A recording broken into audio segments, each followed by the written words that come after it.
Metroidvania, a genre that has gotten significant interest in recent years after the incredibly successful runs of games such as Ori and Hollow Knight. Since this, a lot of people have decided to attempt to make their own Metroidvania-style games, and we've seen a ton of these get a lot of hype in recent times, as some have been downright incredible. However, a game I believe to be the best of these lot of now unreleased indie Metroidvanias has gotten very little attention, and even the most dedicated of Hollow Knight fans likely doesn't know it exists. While I plan to back Crowsworn, and I have backed Haiku the Robot as they're both tremendous looking games, I believe that Faerie Afterlight actually trumps them both.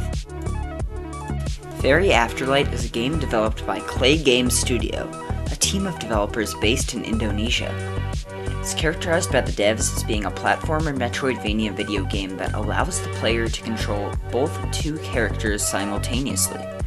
In Faerie Afterlight, you play as Chemo, an adorable little creature tasked with retrieving the core of light and using it to bring back light and life into the gorgeous world of Lucentia.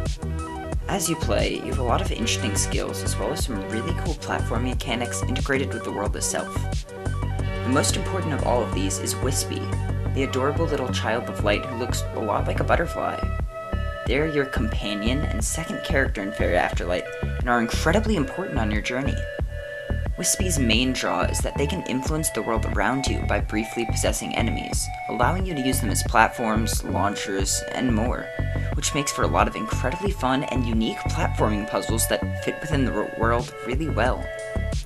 Very seldom when you possess one of these enemies does it feel like something that the devs were forcing into the game, and instead it feels satisfying to use them to get to a new area, and it's incredibly well integrated into the world design and used at a very good pace. Wispy allows you to make platforms in such change states. In the original itch.io demo of Faerie Afterlight, there is a segment where you have to use Wispy to make certain mushrooms solid and turn others to incorporeal states, and you can switch the states of these mushrooms while jumping around the room. It was a really fluid puzzle with a decent layer of difficulty.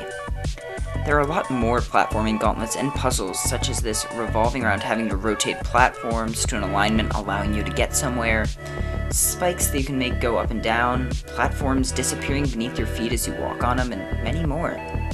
The game never overuses any of these mechanics and platforms, and keeps new and interesting platforms, and it uses them pretty frequently so that you don't get sick of any one thing.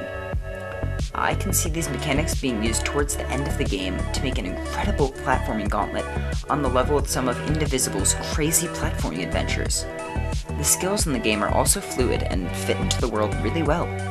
The devs have made a wall climb and a dash public, and having used them, I can confirm that they are very fluid and easy to use. They feel really good and they fit into the world design very well.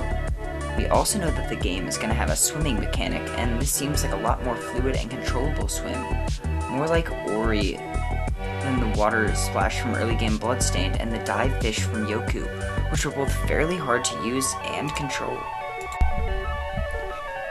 The combat in this game is pretty good as well.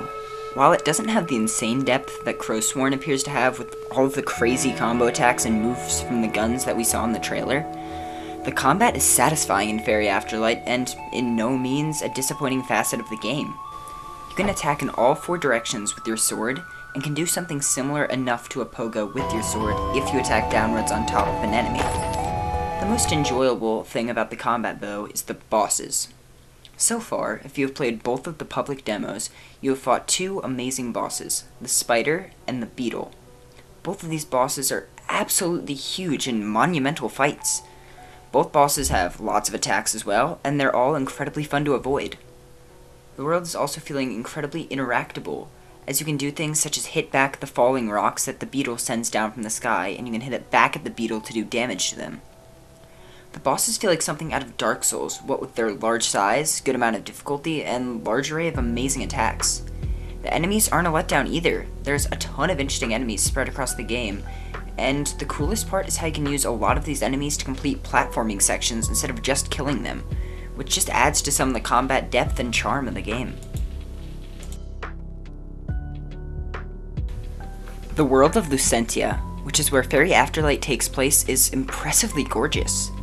The score of the game is beautiful and touching, and it fits with the vivid, gorgeous colors and jaw-dropping backgrounds of the world very well. Every room in this game is unique and stunning, with all of the beautiful assets, enemies, and background scenery. Each area has its own unique look using different colors and different assets, and each one of them is uniquely beautiful. The world design of Faerie Afterlight is tremendous. Nothing feels out of place or forced into the game by overzealous developers. Instead, everything feels intentional, and this allows the world to feel even more alive as you find new shortcuts and secret paths to cut through the beautiful world. The map system of the game is also quite fitting to the world design, opting to go with an Ori 1 style map showing the shape and key features of the game world.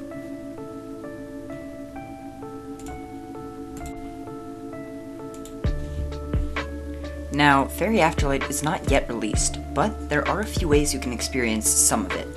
The developers have a Discord server where you can discuss the game with other fans, share ideas for content, and look at some development updates to see new features, bosses, areas, music, and much more.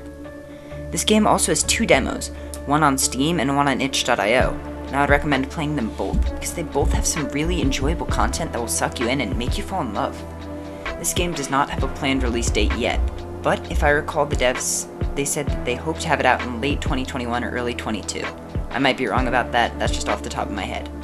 I really hope some of you found a new game to love over this video, as this game's been one of my favorites for well over 2 years. Please consider subscribing. I would like to reach 1,000 subscribers for YouTube Partner Program, and only 1.6% of my viewers are subscribed. Thank you for watching. Have a good one.